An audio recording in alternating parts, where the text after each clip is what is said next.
ازيكم حبايبي عاملين ايه؟ النهارده هنتكلم عن حاجة كلنا بناكلها يوميا وهي العيش. العيش هو الاساس في اي وجبة تقريبا، بس اغلبنا مش بياخد باله قد ايه السعرات فيه. ممكن تختلف من نوع للتاني. في فيديو النهارده هنحسب سوا السعرات الحرارية في اغلب انواع العيش اللي بناكلها في مصر والعالم، وهنشوف انهي نوع فيهم الانسب للدايت، وانهي نوع ممكن نزود بيه الطاقة في اليوم لو محتاجين سعرات اكتر. والنهارده هنتكلم عن باقي انواع العيش اللي احنا ما اتكلمناش عليها في الفيديو الاول. خليكم معايا. اول نوع هنتكلم عنه هو العيش اللبناني. العيش اللبناني بيبقى خفيف جدا وبيكون على شكل رغيف دائري رقيق، وبيستخدم كتير مع الشاورما او الحمص او الفلافل. الرغيف المتوسط من العيش اللبناني حوالي 50 جرام، فيه تقريبا 137 سعر حراري. كل 100 جرام من العيش اللبناني فيه حوالي 275 سعر حراري، و8 جرام بروتين، و57 جرام كربوهيدرات، و1.2 جرام دهون، و2.5 جرام ألياف.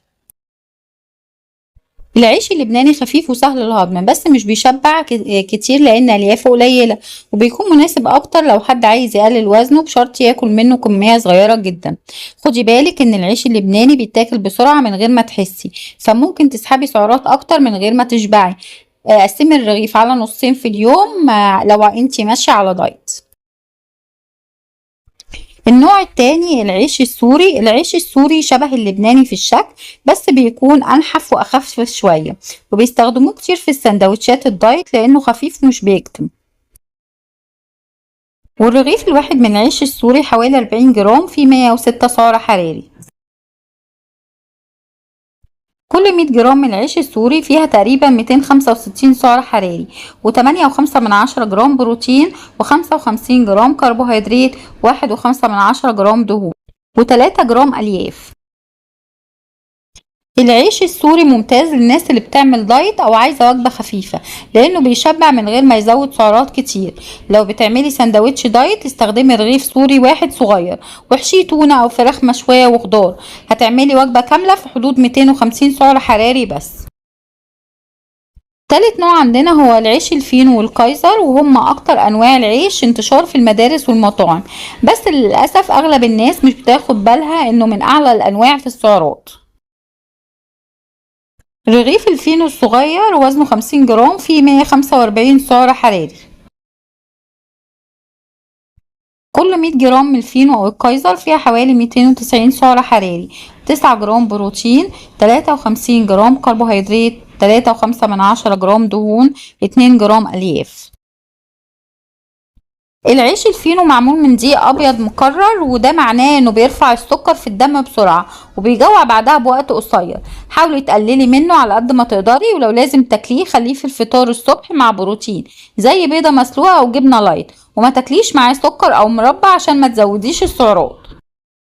خلاصة الموضوع، لو عايزة تاكلي عيش خفيف على المعدة وسهل في الدايت يبقى السوري او اللبناني افضل من الفينو والكايزر، لكن الافضل دايما انك تختاري نوع عيش بيحتوي على الالياف اكتر زي السن او الشوفان اللي اتكلمنا عنه الفيديو اللي فات. عيش الذرة، وهو من الانواع اللي بتتميز بطعم مميز ولون اصفر، وبيستخدم في امريكا الجنوبية وبلاد تانية كبديل لعيش القمح. والقطعة الصغيرة أو الرغيف الصغير من رغيف الذرة وزنه 50 جرام، فيه تقريبا 165 سعر حراري. كل 100 جرام من عيش الذرة فيه حوالي 330 سعر حراري، 6 جرام بروتين، 55 جرام كربوهيدرات، 8 جرام دهون، 2 جرام ألياف. عيش الذرة غني بالكربوهيدرات، بس في نفس الوقت بيحتوي على دهون أكتر من العيش العادي، وده بيخليه مش أنسب اختيار للدايت، لكن ممكن يكون مناسب للأشخاص اللي محتاجين سعرات أعلى أو طاقة، يعني الناس اللي عايزة تتخن. لو هتستخدميه خليه بكمية بسيطة جدا، قطعة صغيرة تكفي في اليوم مع وجبة فيها خضار وبروتين. نيجي بقى لعيش الحبة الكاملة. بيتعمل من دي الحبوب الكاملة زي القمح والشوفان والشعير، وده من أفضل أنواع العيش للصحة عموما لأنه غني بالألياف والمعادن. الشريحة من عيش الحبوب الكاملة وزنها 25 جرام، فيها 62 سعر حراري تقريبا. كل 100 جرام من عيش الحبة الكاملة في 247 سعر حراري، 12 جرام بروتين، 40 جرام كربوهيدرات، 3.5 جرام دهون و7 جرام ألياف. الميزة في العيش الكامل انه بيشبع جدا وبيفيد القلب والجهاز الهضمي، وبيقلل من الشعور بالجوع لفترة طويلة. العيش الكامل مثالي للفطار او الغداء، وممكن تعتمديه كبديل دائم للعيش الابيض او الفينو، خصوصا لو هدفك تنزلي وزنك او تثبتيه. تالت نوع هو العيش الخالي من الجلوتين. والعيش الخالي من الجلوتين بيتعمل من دقيق الرز او الذرة او الحمص او اللوز، وبيكون مخصص للناس اللي عندهم حساسية من الجلوتين او مشاكل هضمية. والشريحة الواحدة من العيش الخالي من الجلوتين وزنها 30 جرام، فيها 78 سعر حراري. كل 100 جرام من العيش الخالي من الجلوتين فيه تقريبا 260 سعر حراري، و6 جرام بروتين، و46 جرام كربوهيدرات، و4 جرام دهون، و3 جرام ألياف. ورغم ان هو صحي للناس اللي عندها حساسية، لكن اغلب انواعه الجاهزة بتكون غالية ومليانة نشويات، فمش دايما هو الافضل للدايت الا لو مضطرة تستخدميه. لو ما عندكيش حساسية من الجلوتين مش ضروري تشتريه، لان العيش الكامل للحبة افضل وارخص وافيد. وافضل اختيار لمرضى السكر هو العيش السن او الشوفان او الحبة الكاملة، لانهم بيساعدوا على توازن السكر في الدم. وأسوأ اختيار لمرضى السكر هو العيش الأبيض والفينو، لأنهم بيرفعوا السكر بسرعة. طب والعيش السوري ممكن يكون اختيار متوسط لو الكمية صغيرة. وعيش الذرة والخالي من الجلوتين بيعتمد على حسب المكونات، بس عموما مش الأفضل للدايت إلا بكميات قليلة جدا.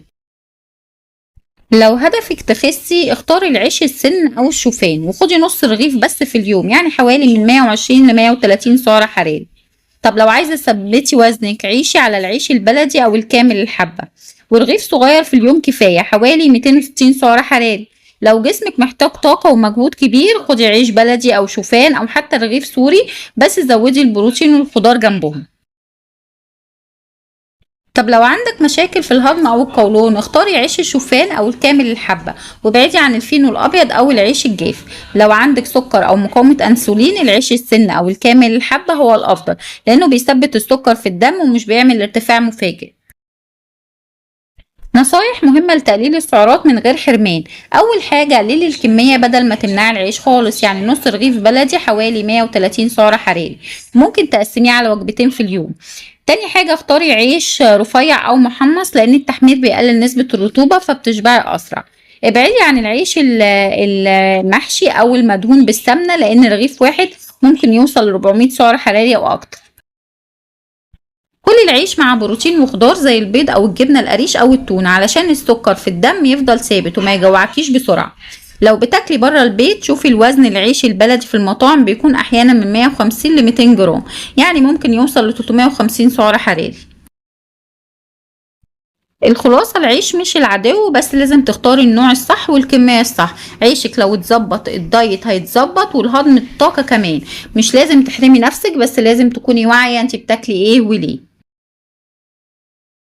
وبكده نكون وصلنا لنهاية الفيديو عن السعرات الحرارية في أنواع الخبز المختلفة. وصلت لحد هنا فده دليل إنك مهتمة بصحتك وبتفكيرك الصح.